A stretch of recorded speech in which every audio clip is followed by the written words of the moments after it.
জয় শ্ৰী শ্ৰী ৰাধা কৃষ্ণ। বিৱৰ্তন ক্ৰমে জীৱাত্মা মানৱ জীৱন পায় আৰু এই মানৱ জীৱনতে বিবেক বুদ্ধি পোৱা যায়। ভগৱানে মানুহক ভাল বেয়া বিচাৰ কৰাৰ জ্ঞান দিছে। এই জ্ঞানৰ সঠিক প্ৰয়োগ কৰাই আমাৰ জীৱনৰ উদ্দেশ্য হোৱা উচিত। লাইফ এণ্ড গড চেনেলটোলৈ সকলো ভক্তবৃন্দক স্বাগতম জনাইছোঁ। ভগৱানে সকলোৰে মংগল কৰক আৰু শুদ্ধ জ্ঞান প্ৰদান কৰক। মানুহ স্বতন্ত্ৰ, তেওঁ নিজৰ ইচ্ছামতে এই সংসাৰত ভাল বা বেয়া, সৎ বা অসৎ কৰ্ম কৰিব পাৰে। মহাভাৰতৰ আদি পৰ্বত উল্লেখ আছে যে মানুহৰ সমস্ত কৰ্মৰ সাক্ষী হিচাপে 14জন দেৱতা থাকে। তেওঁলোক হ'ল সূৰ্য, চন্দ্ৰ, বায়ু, অগ্নি, আকাশ, পৃথিৱী, পানী, দিন, ৰাতি, উষা, সন্ধ্যা, ধৰ্ম, কাল আৰু পৰম আত্মা। সমগ্ৰ বিশ্বক ফাঁকি দি আমি বহুত পাপ কৰ্ম কৰিব পাৰোঁ, কিন্তু এইসকল দেৱতাৰ কোনো এজনকে ফাঁকি দিয়া সম্ভৱ নহয়। সেইদৰে আমাৰ সৎ বা ভাল কৰ্মৰ হিচাপ কোনেও নাৰাখিব পাৰে, কিন্তু এইসকল দেৱতা আমাৰ ভাল বা সৎ কৰ্মৰ সাক্ষী হিচাপে সদায় থাকিব।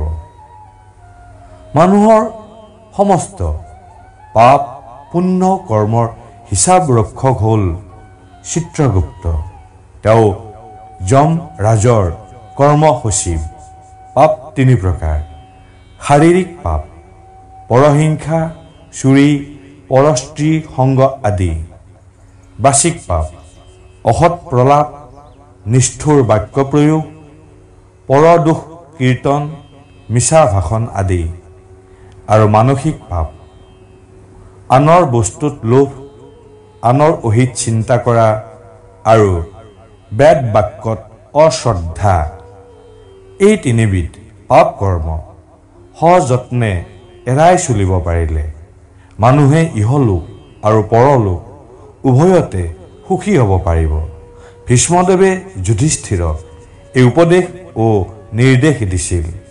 সেয়েহে বদ্ধ জীৱসকলৰ মংগলৰ কাৰণে বেদ পুৰাণ আদি বৈদিক শাস্ত্ৰসমূহ ব্ৰহ্মাৰ মুখৰ পৰা প্ৰকাশিত হৈছিল। এই বৈদিক শাস্ত্ৰৰ উদ্দেশ্য হৈছে জড় জগতৰ জীৱবোৰক সঠিকভাৱে পৰিচালিত কৰা। বৈদিক শাস্ত্ৰৰ মাধ্যমেৰে মানুহে জানিব পাৰে তেওঁলোকৰ দৈনন্দিন জীৱনত কি কৰা উচিত, কি কৰা অনুচিত। বৈদিক জ্ঞানৰ ভঁৰাল অত্যন্ত সুবিশাল আৰু তাক পাঠ কৰা সহজ সাধ্য নহয়। সকলো বৈদিক জ্ঞানেই অভ্ৰান্ত আৰু হিন্দুসকলে বৈদিক জ্ঞানক সম্পূৰ্ণ আৰু অভ্ৰান্ত বুলি মানি লয়। উদাহৰণস্বৰূপে গৰুৰ গোবৰ বুলিলে বুজিব লাগিব সেয়া জন্তুৰ বিষ্ঠা। বেদৰ বিধান অনুসাৰে কোনো জন্তুৰ বিষ্ঠা স্পৰ্শ কৰিলে স্নান কৰিলেহে শুদ্ধ হয়, কিন্তু বৈদিক শাস্ত্ৰত গৰুৰ গোবৰক এটা শুদ্ধিকৰণ বুলি বিবেচনা কৰা হয়। গতিকে ইয়াত এটা স্ববিৰোধ কথা বুলি ধাৰণা হ'ব পাৰে, কিন্তু বেদৰ বাক্য বুলি এই কথা মানি লোৱা হয়। পৰৱৰ্তী কালত আধুনিক বিজ্ঞানীসকলেও এই কথা প্ৰমাণ কৰি দেখুৱালে যে গৰুৰ গোবৰত সকলো বীজাণু প্ৰতিৰোধী গুণ আছে।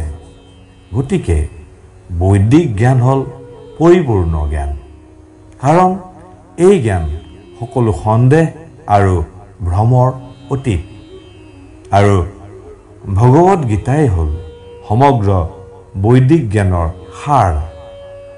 ভগৱদ গীতা হ'ল এক দিব্য সাহিত্য, যাৰ অধ্যয়ন সাৱধানতাৰ সঙ্গে কৰা উচিত। যদি কোনোবাই ভগৱদ গীতাৰ উপদেশসমূহ ভালকৈ মানি চলিব পাৰে তেন্তে তেওঁ এই জীৱনত সকলো ভয়ৰ পৰা মুক্ত হ'ব পাৰিব আৰু তেওঁৰ পৰৱৰ্তী জীৱন আধ্যাত্মিক হ'ব। কোনোবাই যদি বৰ আন্তৰিকতাৰে আৰু একাগ্ৰ চিত্তে গীতাৰ অধ্যয়ন কৰে তেনেহ'লে ভগৱানৰ কৃপাত পূৰ্ব জন্মৰ সকলো পাপ কৰ্মৰ কুপ্ৰভাৱৰ পৰা তেওঁ মুক্ত হ'ব পাৰে। ভগৱত গীতাৰ শেষৰ ফালে ভগৱান শ্ৰীকৃষ্ণই ঘোষণা কৰিছিল যে সকলো ধৰ্ম পৰিত্যাগ কৰি তুমি মোৰ শৰণ লোৱা, তুমি ভয় নকৰিবা, মই তোমাক সকলো পাপ কৰ্মৰ পৰা মুক্ত কৰিম। প্ৰভু বাকে বিহাৰীৰ ওপৰত বিশ্বাস আৰু আস্থা ৰাখক আৰু সুখী হওঁ। জয় প্ৰভু জগন্নাথ। হৰে কৃষ্ণ হৰে কৃষ্ণ হৰে কৃষ্ণ।